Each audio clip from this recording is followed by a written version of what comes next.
right. Alrighty. Shall we? Let's do it. Cheers to the last. Yes, sir. Bottoms up. Good question. Anyways, welcome to Big Things. I'm Mitzi. This is Mike. This is our show where we talk about the big things we're watching in marketing, social media, pop culture, and sports. And we also talk about the things that we're seeing that could influence the future of digital marketing. You can catch the show every week on YouTube or wherever you get your podcasts. And of course, check us out on Instagram and TikTok for all the in-between updates. Totally. I just got to say, we're the Gore-Tex gang today. Cute. It's winter. It's almost Christmas. You're finally matching with me. We've been doing the hard pitch for people to embrace Alberta and move here and get their Gore-Tex and their down-filled jackets. And we're practicing what we preach. For sure. And I am doing this thanks to you. You got me these shoes. Yeah. This was my favorite purchase of 2023.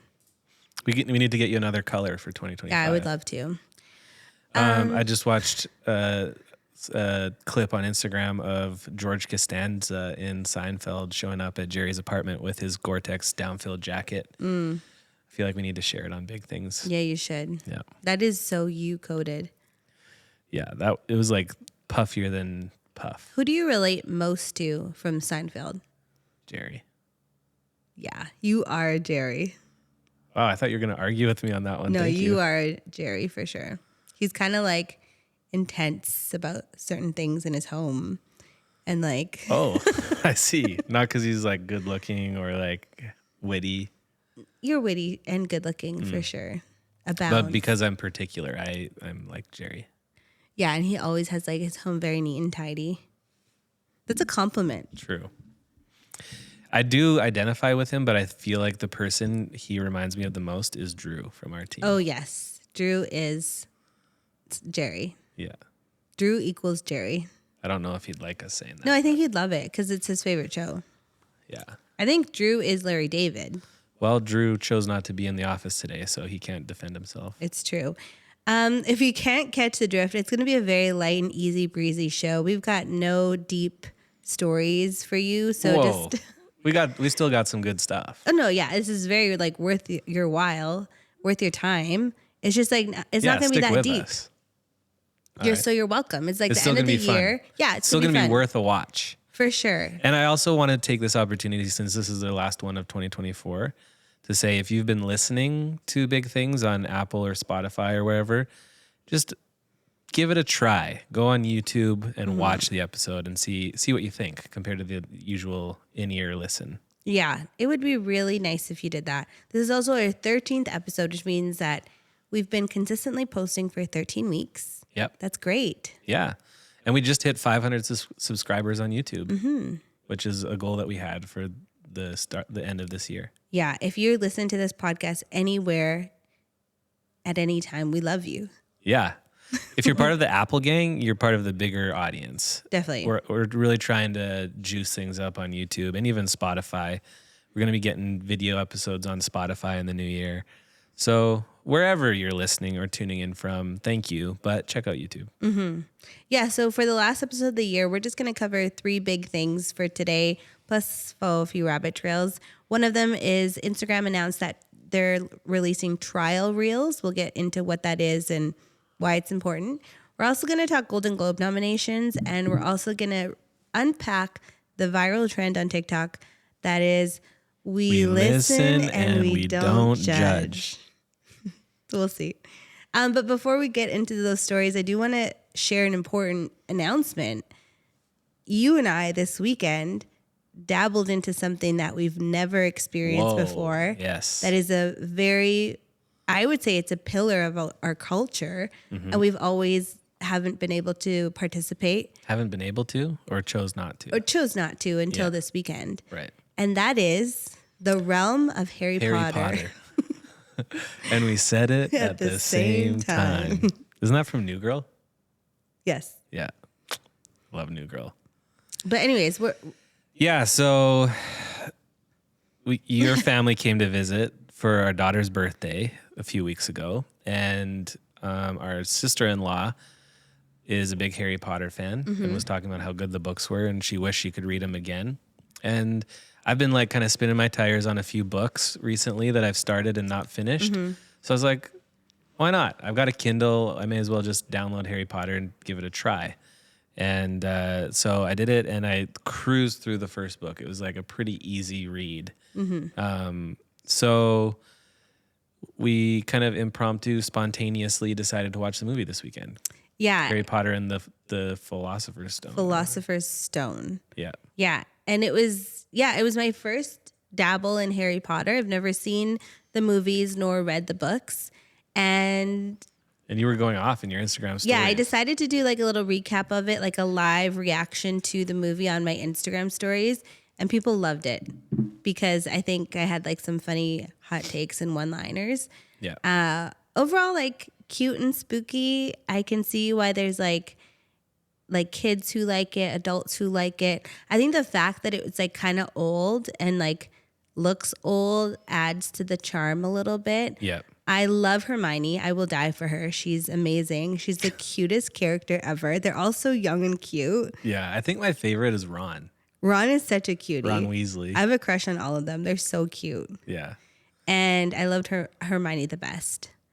Nice. And I don't know, maybe I'm like, I don't really know anything about this series, but I'd really love to see the origin story or like the love story between Harry's parents. I wonder if that's part of it. Maybe. I feel like I was trying to find book number 2 in my Kindle. Mm-hmm. And it was on Fable. Shout out to Fable. Oh, yeah. The new Goodreads, except better. But I was trying to find book number 2 on Fable so I could update that I was currently reading it. And it shows, when you start to search for it, it shows all the different books. Mm-hmm. And there's a prequel. There's a Harry Potter prequel that like comes before cute. book number 1. So I'm that must assuming be it was Harry's published parents. later. So maybe. Yeah. Maybe it's like the origin story. I hope it's a romance I have no idea. and how they like came to be together. Yeah. But I was not. The one thing that's interesting about Harry Potter is it mixes all of the things. It's like you got ghosts, you got witches, you got spirits, you got dragons, You got frogs. And toads. Ugh, yuck. Frogs are like my all-time most disgusting thing. If I had a greatest fear, it was toads. They got frogs. There's a lot of frogs. There's so many owls in it.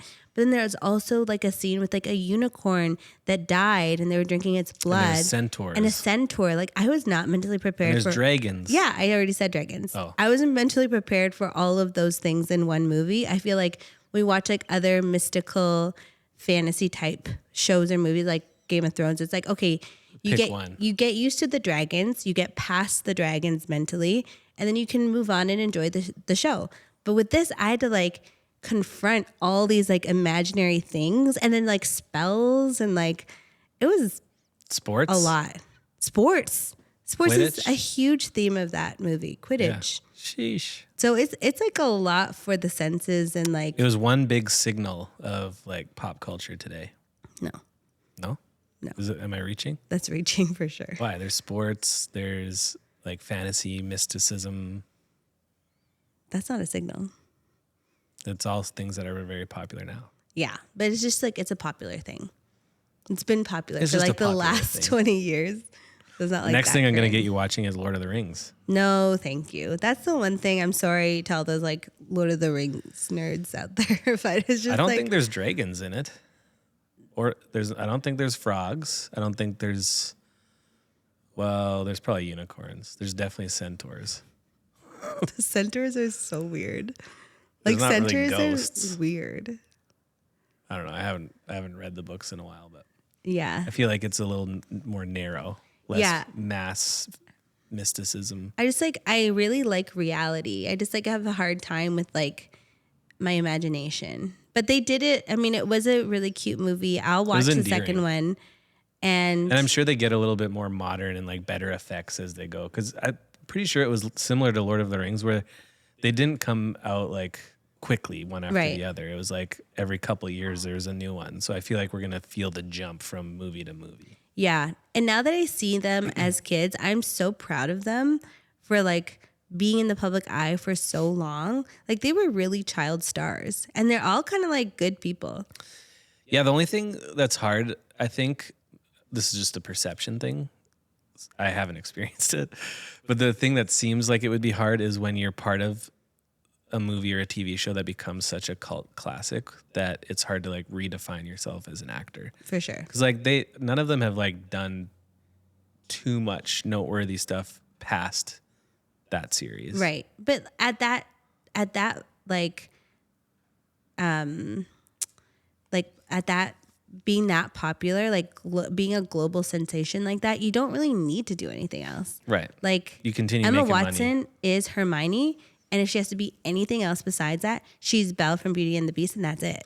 Yeah, I feel like Emma Watson was probably the one that had the most expansive career after Harry Potter. But I feel like Harry and Ron had I don't less. even know their names. Yeah, me neither. I know Harry Potter, like the guy that acted Harry Potter had some other notable roles, but I just feel like Emma Watson was the one that like exited that and then did a lot more. Right. Yeah. But I feel like they probably don't even need to. It's Must like, be nice. Yeah, must be nice. It's kind of like Seinfeld. Like you don't really need to do anything else when you're that big of a like sensation. Right. Except Jerry's touring as we speak. Yeah, he's a comedian though. Right. Elaine had Veep, which was a goated. Oh, for Veep sure. was so good. Yeah. Anyways, so that was a huge update for us. I also will take this opportunity to plug my other podcast. It's called Easy Reads. Because you're doing Harry Potter on it next? No, we're not. Oh. But we actually talk about Harry Potter literally in every single episode that we've ever done all year because people can't believe that I haven't watched or read the books. So it's a huge update for the Easy Reads community. So if you're part of that, we will do a follow-up episode about it as well. I don't think it is that big of an update until you actually pick up one of the books. Sorry. Okay. Because it's a reading podcast. Right. Well, it's like a movie based on a book. Right. So are you just going to watch the movie of every book that you guys talk about on the podcast now? We do sometimes, just so you know. Instead of reading the book? No, we read the book. You better read the book. I don't want to. Sorry, Easy Reads community. Should we get into the thing one? Sure. Instagram announces trial reels. So Instagram is allowing creators to test their reel ideas on new audiences before sharing them with followers. Trial reels will be shown to non-followers first, providing engagement data, including views, likes, comments, and shares, approximately 24 hours after publishing to help creators determine whether it's worth sharing with people that follow their account. So this feature aims to help users try out new ideas and expand their audiences without negatively impacting their established following on the platform. Which may be useful for creators who feel chained to a particular style of content. And that is largely what Adam Mosseri kind of talked about when he was announcing trial reels, was that this was for the creators that had apparently expressed to him that they felt that they were afraid to try other types of content. Mm-hmm. What do you think? Yeah, I mean, on the one hand, it seems like Instagram is giving creators a chance to test out concepts, and I think that's really cool. But on the other hand, like I'm also seeing a lot of frustration from creators who are just like asking for their content to be seen by their followers. This isn't really like doing that necessarily. This is getting shown to people who aren't following you. So, I mean, I think I would use it just to see like net new who would be interested in this content who doesn't know me. But then you're faced with the harsh reality that like I feel like it's really hard to make content for people who don't know you very well, or it takes like another muscle, which I mean that's the whole point of Instagram. They're just trying to favor content that will get shared and saved. Yeah, I think I can't relate to big creators. Like I don't have the stakes that they have when sharing content, and I don't even share that much content on Instagram in the first place on my own channel. But I can imagine that if you have like 300,000 followers and like an engagement rate that you're happy with, that you would feel that there's a level of risk attached to publishing a different style of content. Mm-hmm. And I think like Instagram's really gone above and beyond to like make them feel that way. Like get like your audience is king, give them the content they've known to expect from you. Yeah. This is why they trust you, that kind of thing. As I've thought about this, I think it's actually a really interesting tool to use potentially differently than Instagram intended it. Because I think people have wanted to have some sort of test feature for a long time, and that's obviously interesting. But I also feel like you could take the angle of like, this is a different type of reel that you can publish and a different type of content. And that's that. Like, I kind of like the idea that you can now create content to publish on trial reels and decide that it's only going to go to people that don't follow you. It's almost like top of funnel content, and maybe content that you frame differently because you know that people that don't follow you and likely don't know you are going to see it. And then you still get to produce content for your audience outside of trial reels in just a traditional reel that is specifically for your audience. So it almost, they're giving us the ability to create our own funnel and have different content perform different ways with different audiences. For sure. That's the most interesting thing to me. Yeah, and I think once you do a trial and if it performs well, you can say like, send it to the rest of my followers. And so I'm curious about what that flip looks like, because then it'll show up like on your feed and on your Reels tab, and then get shown presumably to your followers. So whatever flip they're switching for that, like that's interesting. Yeah, like does it, if once you decide to publish it to your followers, does it like suddenly show up like it was published like that moment? Yeah, I don't know. And like get the initial like boost that a new post usually gets. Like that would be curious to me. And I also would be curious to know if there's like a time limit. Like, do you only have? I think so. I think there is a time limit. I have the feature. I haven't tried it yet though. Yeah, we should try it and report back. I know it says approximately 24 hours after publishing, you get those insights, but I wonder if you have to decide at that point if you want to publish it through your followers or if you can go back and do that 4 days later. Right. You know, I kind of like the idea of like sending something out to people that don't follow you and just leaving it there. that's exactly what I'm saying too. Like I'd be more inclined to use the feature that way. Yeah, I wish they had this kind of feature for other things like podcasts. Yeah. Like I think it'd be fun to do a podcast trial of like different like subject matters. Like I know we always joke about having like a sports show one day. Like if we could just like dabble and see like how would it perform in the podcast network or universe, but like doesn't have to go to our immediate audience. Yeah, because we feel kind of not stuck, but like our audience expects marketing content from us. Yeah, and we're giving them pop culture. Right. So like it would have been cool to test that before just like going out on a limb with it. But Right. hopefully y'all like it. Yeah, I know. It's a huge gamble, and I get that pressure. It's like you people expect one thing from you, and I think oftentimes like creators can feel typecast, similar to like actors. Like they have to do this one certain thing, this one niche that they double down on, and that's the only thing that people care about. So if they want to try something outside of that, it can be daunting. Yeah, and we talked about like influencers' aesthetic a few weeks ago, and even that I feel like influencers could have some stress around evolving their style, even not even just the type of content, but just how they look or dress themselves in their content, depending like what their authority is. Because if someone started following you when you were a hipster and then now you're not, you know. Remember hipsters? I do. I feel like didn't we see one in the wild Yeah, the I other was day? gonna say the other day we saw a hipster and we're like, wow, I haven't seen a hipster in so long. I know. I feel like the days of the hipster were like the golden days, not because being a hipster was so fun, but just because it was like pre all this crazy world stuff. Yeah. Not to get into politics, but just like there's so much stuff happening around the world. I feel like anything 2019 or earlier was just The golden age. an ease that we didn't know we had. Right. We're just like naive and just drinking our little lattes. Yeah. Like take me back to the lumber sexual aesthetic when everything was simpler. I think you were a hipster. Definitely. Yeah. That's interesting. I was a hipster. And then even earlier than that, like late high school, I was like kind of like emo, like punk vibes.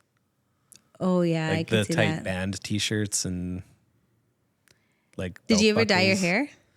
I like had like highlights or whatever, like bleach. Yeah. Frosted tips. Not frosted tips so much as like highlights. You never went dark? No, my dad would not allow it. Good job, Todd. Yeah, I wouldn't be That's into him. that. You did have a top knot. Just Yes. just so that Just to people put that know. out there for everyone. Yeah. Yeah. So that was something. Yeah. It wasn't like the full long hair with the top knot. It was like shaved on the sides. It was like an undercut and long on the top with a top knot. That's crazy, Mike. Yeah. That's why we're Anyways, lucky we met each other when we did. We might not Truly. have, the vibes might not have been present. It if would we had not met have each been other present. earlier. No. I heard you used white eyeliner. You know, that's still cool, by the way. There are some girlies out there doing it right. The white eyeliner. Yeah. Yeah. I haven't seen it, but I'll take your word for it. The other thing I wanted to say about like shows and testing different formats is if I could have this feature for a podcast or for any type of media, Yeah. it would be to test a reality show. I thought you were going to hit me with something crazy, but yeah, that's not surprising. Yeah, I've said it lots. Like our team knows this. It would be super fun, maybe not always fun, to have like a little BTS reality show of arcade. The only thing that I can't get past is like who would be the villain. And it's not allowed to be anyone within the team. Like no like inter-team fighting, which I know every good reality show needs like a villain. So the only thing I've landed on, and I've thought about this long and hard, is that it would have to be clients. Yeah, we've talked about that, and that's absolutely not going to happen. But I've thought about it more, and I think the villain would have to be like one of our competitors. Oh, yeah. Like you think back to one of the goated movies of our time, Tell Good me. Burger. Oh, wow. Remember Good Burger? Yeah. And the Going villain there. in Good Burger was Mondo Burger. Right. So we got to figure out like what is Arcade's Mondo Burger and build a reality TV show around that villain. Yes, maybe we need to just do that for just like the vibes. Like every Like even without a reality TV Yeah. show, we need to give our team someone to hate. yeah, we need a villain. Like we need to Right. like compete against something. Yeah, someone that just like keeps us awake at night, Yeah. and like we How just are we have to gonna be better win? than them. Yeah. Yeah. Every good hero needs a villain. Yeah, like I feel like Michael Jordan's Chicago Bulls, their villain was the Detroit Pistons. Yes. Like who's our Detroit Pistons? Who is our Detroit Pistons? And that's assuming Malice we're at the MJ. Palace. I guess that wasn't with the Bulls, but Yeah. Well, I'm not going to name any names, but I've got some thoughts. So I'll save them for off camera. for the reality TV show, how about that? Yeah. I feel like the closest thing we have to a reality TV show right now is our TikTok because it's like the point of 100%. view of the social girlies. Shout out to our Arcade. social girlies. Yeah, they're doing Vlogmas as we speak. So Yeah. they're posting a vlog every single day. I really feel for Pamela because she came, she's our social media intern who's here watching this, record the show, but she came to the office today to like do her Vlogmas Yeah. and it is so boring. Like there's no way we could have a reality Pamela's show. gonna 'Cause make it today special. is extra boring. It's just because most of our team doesn't come to the office on Mondays or Yeah, Fridays. it's And like- it's the last week before the holidays. So Yeah, it's I don't pretty expect quiet around anyone to here. be here, but it's just like a tough day to do a vlog. Yeah. The other closest thing we have to a reality show is my YouTube. Tell us more about that. Wow, thanks. I just started YouTube. It's really fun, and I'm going to do more of it. Yeah, you've been doing monthly vlogs, Mm-hmm. but we've been talking about how you need to go weekly. Yeah, that's. And I the think you're thing. also going to add a weekly vlog for big things. Whoa! I did not sign off on that yet. Yes, but I have signed off on this. Just when will I do that? I barely have the time. You're to doing do it this anyway. show.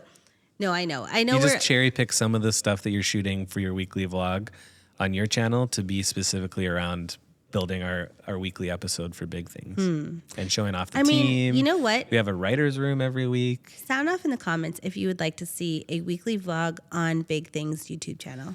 BRB just texting all my friends to jump in the comments real quick. Okay, before we move on to the next big thing, I do have a note in here about who would win in a fight in arcade.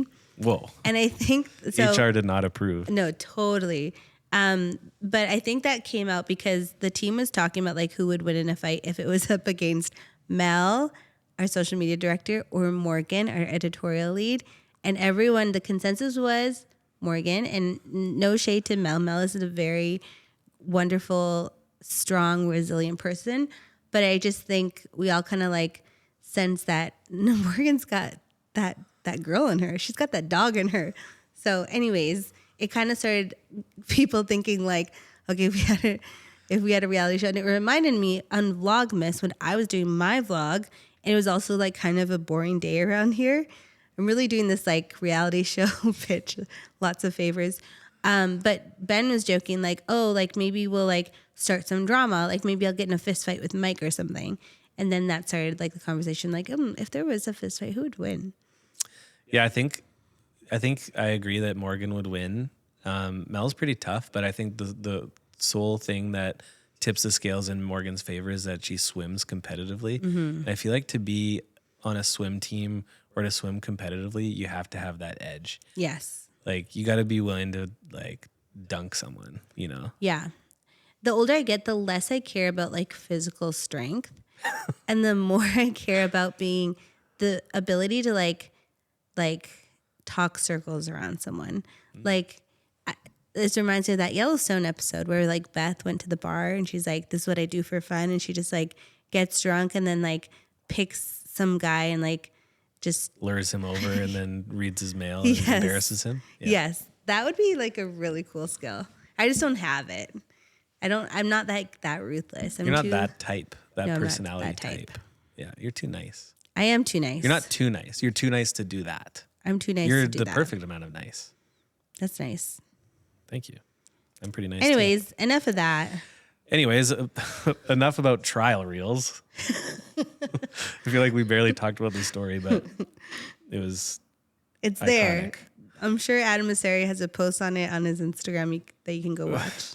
Yeah, we'll drop some stuff in the show notes. Do you want to talk about the Golden Globe nominations? Yeah, Golden Globe nominations came out, and it's really interesting because we actually watch TV, and so I feel like we have some thoughts. Yeah. I got to confess, I feel like we didn't do a great job with the last awards breakdown. We didn't. I'm sorry to Which everyone one who was it listened. even? It was the Grammys. The Grammys, yeah. It was only because we're not like music We're more heads. podcast people. Yeah. So we don't listen to a lot of the new emerging artists. So I feel like we just were biased towards the few that we knew, like Shabuzi Right. and Sabrina Carpenter. But when it comes to the Golden Globes, we know TV around here. Mm-hmm. So we got opinions. For sure. What are our opinions? Favorite nominations, one would be The Bear. Yes, we like that show. It's also again nominated in the comedy category. And I went to see Maddie Matheson like last month for this book event, and someone in the audience asked him, "Is The Bear a comedy?" Because that's the big criticism of the show. It's getting all these like awards in the comedy category when like really it's like not really a comedy show. But Maddie explained that if your show is under like 45 minutes or something, there's no other category that you can be up for except for comedy. Oh, So he's like, interesting. I have no opinion on whether it's comedy or not, but that's the only category we can go for. It definitely has comedic relief. But it's like, I would say it's more written like a drama. Yeah, for sure. It's like, I think it's a drama. Yeah. But there's funny parts for sure. Yeah. So that's a show that I'm excited for. We both watched Mr. and Mrs. Smith this year with Donald Glover, and that was also up for an award, and we really like that show. And both actors in that show are also up for their categories. That's cool. Yeah, Donald Glover never ceases to amaze me with how, this isn't the right word, but I want to say ambidextrous he is. Like that's not what he is, but he's just like so versatile across different forms of art, whether it's like music or poetry or I'm sure he's great like with visual art, but also acting. He's and such writing. an artist. Yes. And I think he's even talked about how like he likes to move kind of fluidly across mediums. So like for a while he was known as a musician, but then as soon as he like, you know, gets fame or recognition in that art form, then he wants to be in something else. Yeah, and he started as a writer. He was a writer for 30 Rock, which was super cool. I didn't even know that. Yeah, that's how he started like his career. Cool. Yeah, and 30 Rock's such a So fun then he show. was a writer in 30 Rock and then he acted in... No, he was a writer in 30 Rock, then he was a comedian. Then he acted in... Right, he did stand up. Yeah, I went to a show for him. Oh, I remember that. I went to a show for him, or one of his shows, early in his career, and it was a show that was half stand-up comedy and half music. Cool. And then I got to meet him. Yes. We got a really cute picture together. I remember seeing that picture when I was like just starting to be into you and wanting to date you and just kind of feeling jealous of that photo. I know. I would have been jealous too. Like, we look like we're dating. You definitely looked like there was a vibe. We looked like a cute couple. Nothing happened? Nothing happened. He was just like, hey, bye. Good to know. I was like, bye. But anyways, back to the Golden Globe. The other category that I think is interesting is in Best Performance by a Female Actor in a Supporting Role. We have Ariana Grande, who's nominated, and so is Selena Gomez. Two Disney Pop's girlies. Is Selena for that Only Murders in the Building? No, she was nominated in that category for Emilia Perez. So the Golden Globes is interesting because it's movies and TV. Right. So there's a bunch of nominations or categories for TV, and then there's a bunch for movies. And she's interestingly nominated for both TV and movies this year. Get it, girl. I know. It's a lot going on for her. And she just got engaged. Yeah. To Benny Blanco? To Benny Blanco. I don't really know anything about him, but I'm stoked I knew that. Yeah. And there's a lot of other categories. Wicked was nominated for a few things, which is no surprise. In terms of other TV shows. The Penguin was nominated, right? Yep. Shogun is nominated, which you really liked. Yeah, I enjoyed it. And Nobody Wants Us was nominated, which is one of our favorite shows. But I think people are saying, like, it shouldn't have been nominated. It's, like, not that good, according to the critics. But what do they know? Yeah, it kind of scratches the itch of, like, kind of like a cheap rom-com, you know, like, that, which is what everybody has been wanting. So I think that's probably why it got nominated. Like, we just have a severe lack of good, like, lighthearted, almost like borderline PC comedy. And I think that was the type of rom-com that people just were missing. Yeah, for sure. So, and it made Adam Brody great again. I'm all for that. Yeah. More of Adam I even Brody. have a crush on the guy. Like, he's just You like, do? he checks all the boxes. He seems really nice. Yeah. So yeah, interesting to see all that stuff come out. But I think one thing we were talking about with the Golden Globes is, yes, you know, these shows and movies are quite popular and lots of people are talking about them and watching them, but it doesn't compare to the numbers of people who are watching YouTube and internet shows. And we saw, I think it was 2 years ago, the Emmy Awards, which is the awards body for just strictly TV. It includes like more TV categories like reality and talk show and daytime. Like, it really covers like all facets of television. They started to recognize internet TV shows like Hot Ones, and Hot Ones was nominated for Emmy Award, which is like a huge deal because like they've never done that. And when it comes to TV, YouTube is actually the most watched, and people spend more time watching YouTube on TV than they watch network or streaming. Yeah. I don't think we really watched a lot of YouTube on our TV until we had kids, and then we started watching some of their shows on YouTube on the TV. I think sometimes you watch vlogs on the TV, but so far we haven't made the leap personally into watching a lot of what we watch through YouTube.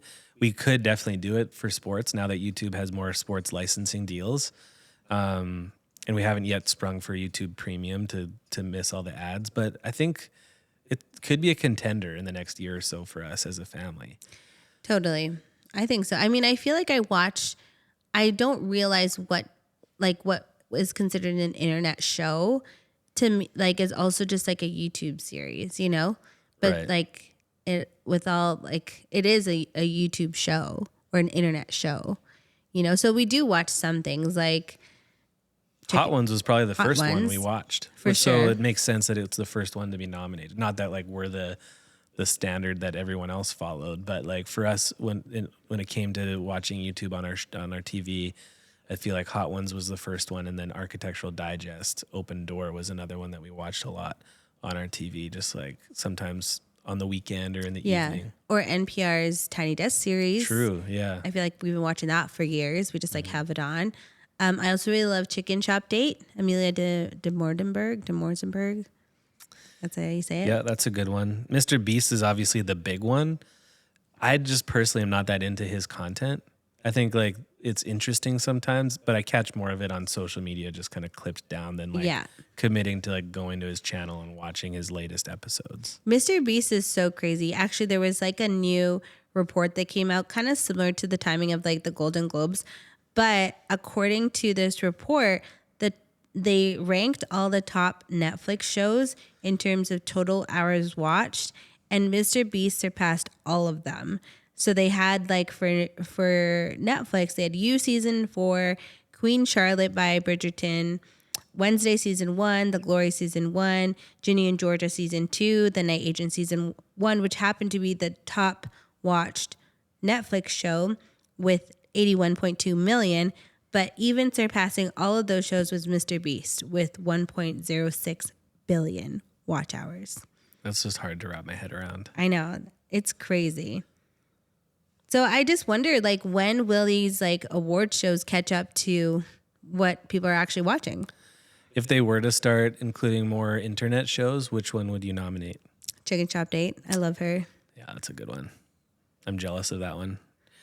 Like, jealous that you picked that one. I don't know which one I would pick beyond that. Like, Hot Ones obviously got its recognition. Mr. Beast is getting its recognition. I feel like when I think of other big creators, they're more like streamer style, like Kai Cenat or Jake Paul. Yeah. And then there's some older ones. I don't know if they're still popular. Is David Dobrik or David Dobrik still popular? I don't think so. I think he kind of like had some legal troubles. But we actually just listened to a podcast episode with Jake Shane. And he was saying he's like a TikToker turned podcaster, and his podcast Therapist is on YouTube, and it's quite popular. It's a funny name. I know. But he was talking about how he really has a lot of vision for himself as like this new media creator to like kind of take over late night. So when you think about late night TV, it's hosted by like all the Jimmys in Hollywood, and they kind of like have these like really produced segments. So then they'll have like a celebrity come on who's there to talk about the latest project that they're promoting, and all the stories and anecdotes and like little off like things are just like very produced. And what Jake Shane was saying is like he's able to get these celebrities and it's totally real, raw conversation. There's not like a producer that had like 5 calls with their PR person to kind of like figure out what stories they're going to bring to the show, and they're not being prompted. It's not scripted by any means. Well, that's kind of like what late night is. And people are like steering away from that because they're kind of over that like shenanigans, and they really want something that's real and unproduced and unfiltered and a little unhinged. And that is someone like Jake Shane. Yeah, 100%. He described himself as like Andy Cohen mixed with, who was it? I'm having a hard time remembering. Andy Cohen is the one that I remember. Yeah, shoot. I wish I wrote that down. Yeah. Well, anyways, keep your eye on Jake Shane. I think he's going places. Yeah, I think so too.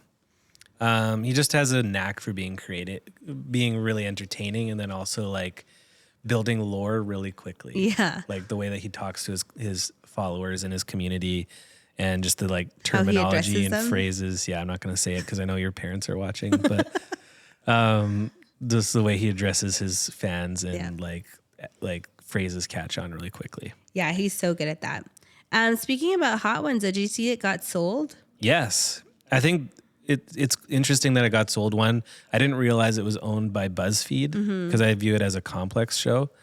But it was sold by BuzzFeed to another, like I think some Soros owned, like investment group or something like that. But the interesting thing for me that I really liked out of this transaction was that from what I've read, Sean Evans, the host of the show and the creator of the show, actually has an ownership stake as part of the investment group that bought it. So that's really cool to see someone who was like, I say just the talent because that's what he was, but obviously is so much more than just the talent. Now also have a stake in the show as it continues to grow and increase in value and things like that. Well, I saw some like content about when it first went on sale and how people were saying it actually doesn't make business sense for, it's kind of like a liability to buy Hot Ones without having Sean Evans as part of the ownership group, because he would be kind of like a flight risk, like just being the talent, even though he's so integral to the show. Like, could the show survive without him? Maybe not. He's obviously like quite expensive to keep on board because he's so prolific now. So it's like for whoever is going to own this new entity, they like Sean Evans has to come with it. They either have to pay like a high price for his like involvement or give him part of the IP so he can be part ownership. Yeah. So good for Sean Evans. Everybody. Yeah. Yeah. Smart by the ownership group and good move by Sean Evans. For sure. Should we move on to our last big thing? Yeah. We listen and we don't judge.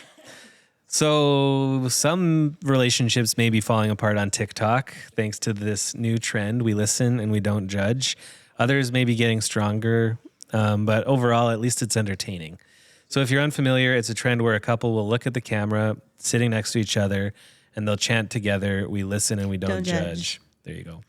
And then they'll take turns listing confessional style issues that they have with each other or things that they do on their own because of like each other's quirks that maybe that their partner didn't know. And the whole idea is that they can't be judged for confessing that thing. And it's supposed to be entertaining. Sometimes it's a little bit more cringe. Yeah, there are some that are so hard to watch because people are really like putting it all out there. Yeah, some of them are like pretty savage and you can tell that there's some dysfunction in that relationship. Others are almost like just funny and endearing and you can tell that like it's just funny to each other because they have a good base. For sure. Like some of my favorites, like the good ones where like one person was like, sometimes I watch show episodes without you and fake my reaction when we're together. Yeah. And then you could tell in that one how they react to each other that it's like not that big of a deal. Right. They just think it's funny. And then one of my favorites I saw is this wife telling her husband, sometimes if I want you to do something, I give you a compliment first. And then you can just see like the husband's just thinking about all the times where that has worked. Where like he's so like easy that he just like needs to be complimented and then he'll do whatever. Couldn't believe it. But that would work on me. No, for sure. That is totally you. 100%. That same couple, the guy said that sometimes he'll act like he doesn't smell the silent and deadly farts that she rips. Which is so funny. Yeah, that's so funny. Yeah. There's some that are so savage that I can't believe they're on the internet. Like one person said, sometimes when I'm doing the laundry, I check your underwear for skin marks. Which honestly, reason numero uno that I don't wear white underwear. Just to be safe. But like, how could you put that on the internet about your spouse? Like, that's crazy.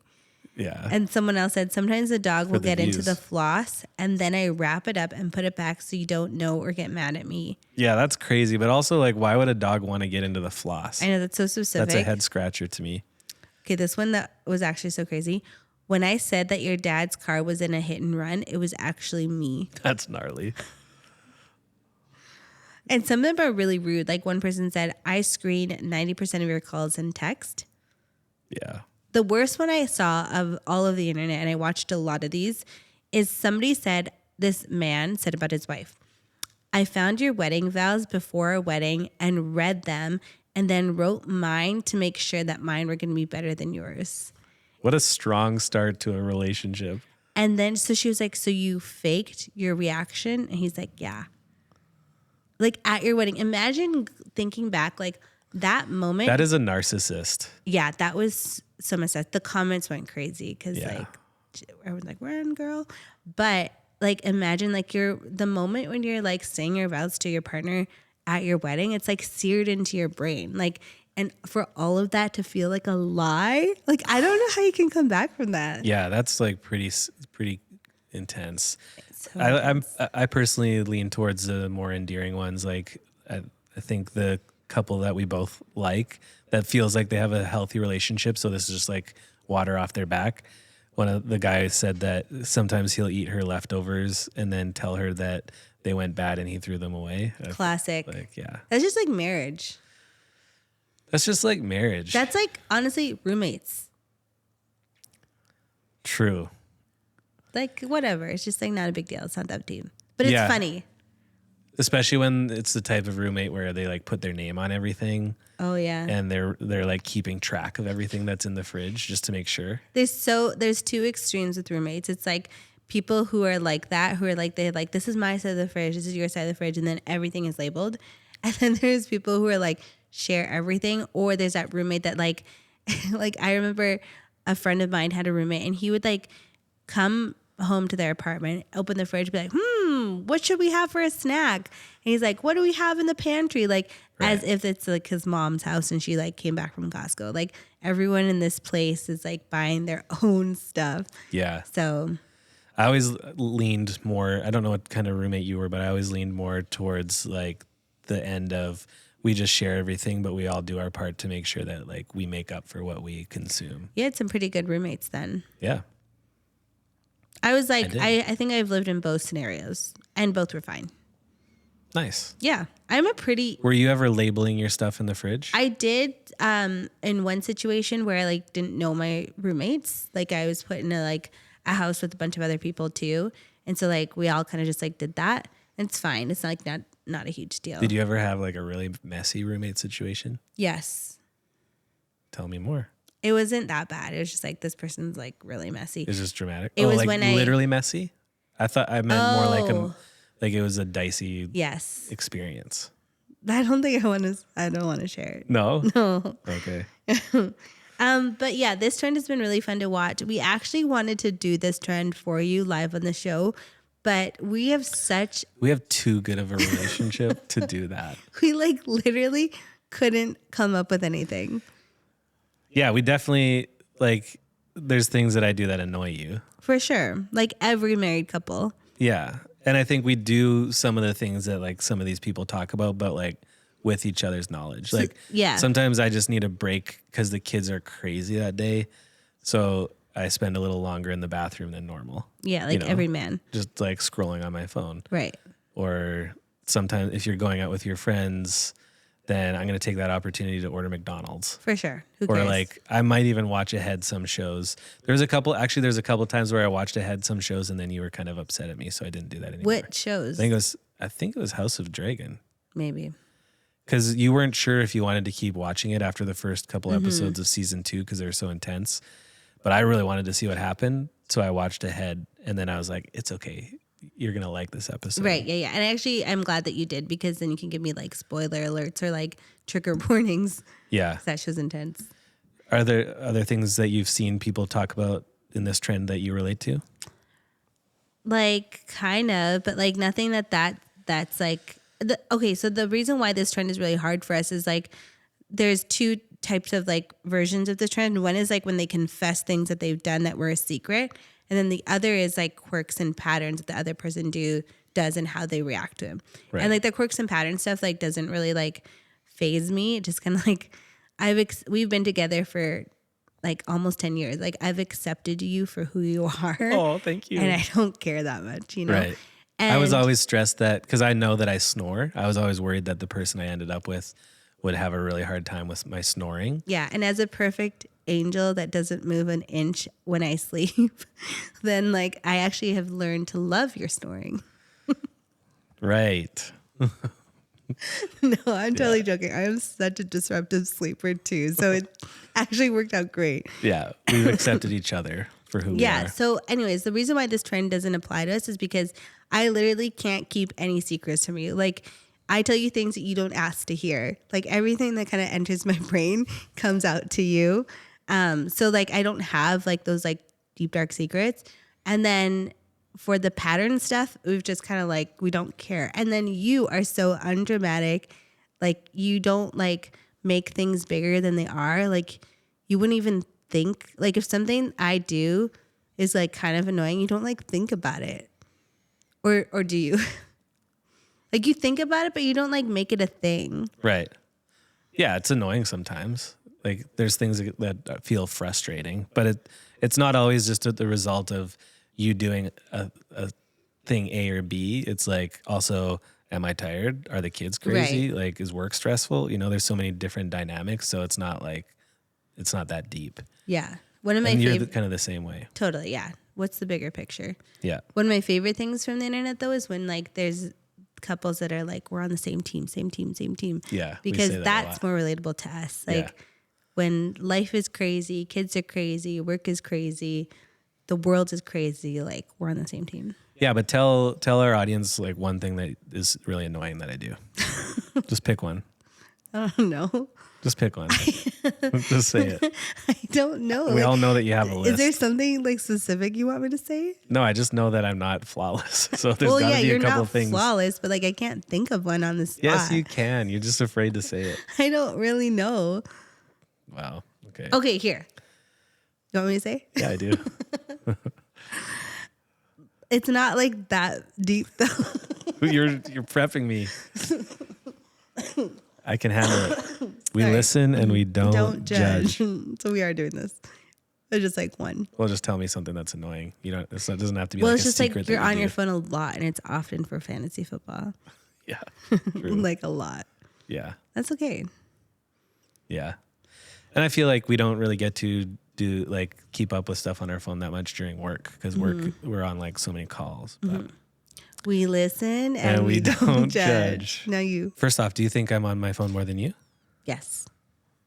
I don't think so.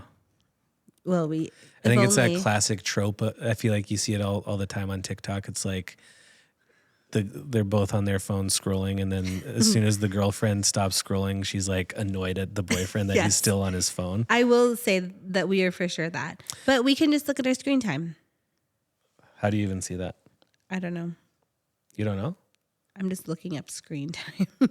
What's your daily average? 6 hours and 39 minutes. What? Mine's 8 hours and 7 Hey, you heard it minutes. here first, folks. Okay. To be fair, it says down 16% from last week. So Mine is down 40% from.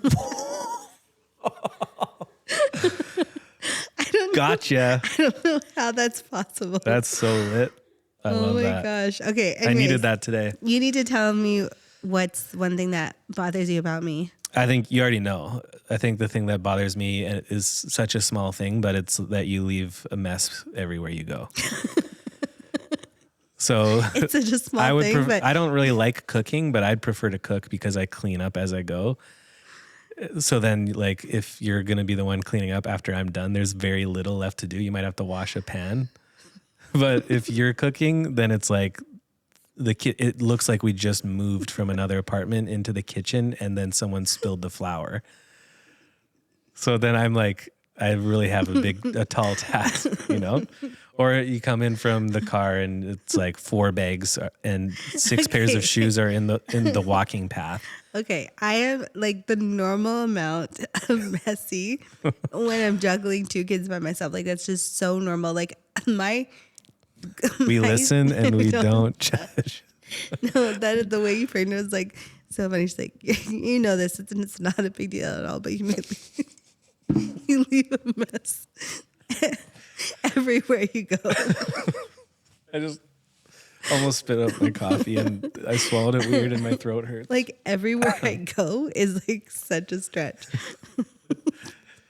Not everywhere you go, but like in the walking path. You make it sound like I leave a trail behind me of like stuff.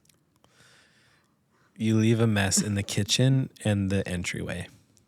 Yeah, that's not everywhere I go. Primarily. Yeah. And it's not a mess. It's just And like, I love you all the same. And most days it's a joy to tidy up those areas. I think you're just extremely tidy. Yeah, definitely. So I'm moderate. Something that I inherited from my father. I'm moderate and you're extreme. But here's the thing. I will give you credit. We care about different things. You care that the house is like clean, like from like a using a cleaner and like germ-free standpoint, which is important, especially when you got 2 young kids. But I care more about tidiness. So like visually, is the space clear? Because I feel like how I feel mentally is a reflection of like the environment I'm in. Yeah. So I can't relax until all that stuff is out of my sight. And in addition, I care about organization. So if you're putting everything in a drawer, I won't stop thinking about what's the contents and what's the situation in that drawer. Yeah. And does everything in that drawer, should it go in that drawer? Is that the home for everything in that drawer? And does everything have a home? That's what I think about. Right. But you're like, oh, it's in the drawer, it's fine. Which means same team. We're a great team. Same team. Mm-hmm. So yeah, it's not a big deal. It's not that deep, but that's if I had to pick something, that's the thing I'm picking. I'm okay with that. It could be worse. Yeah. 100% has been worse in past relationships. Totally. I want to unpack that today. No. Yes. Well, with that, should we end it on a high note? Yes. Before we sign off, I just want to say thank you to everyone on the Big Things team. That's Oliver, that's Morgan, that's Drew, that's Pamela, everyone who's like behind the scenes helping us make this episode go live every week. Also Alyssa, who's in our writer's room.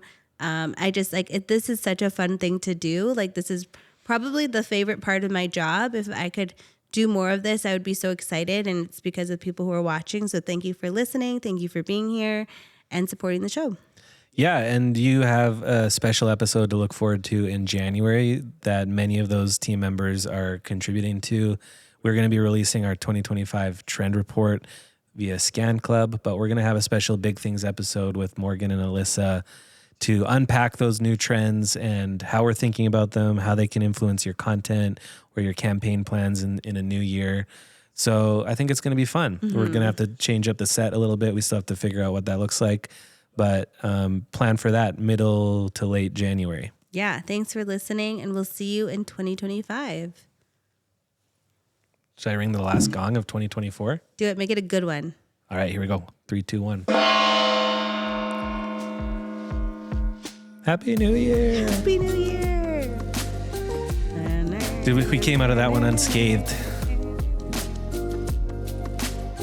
What's that?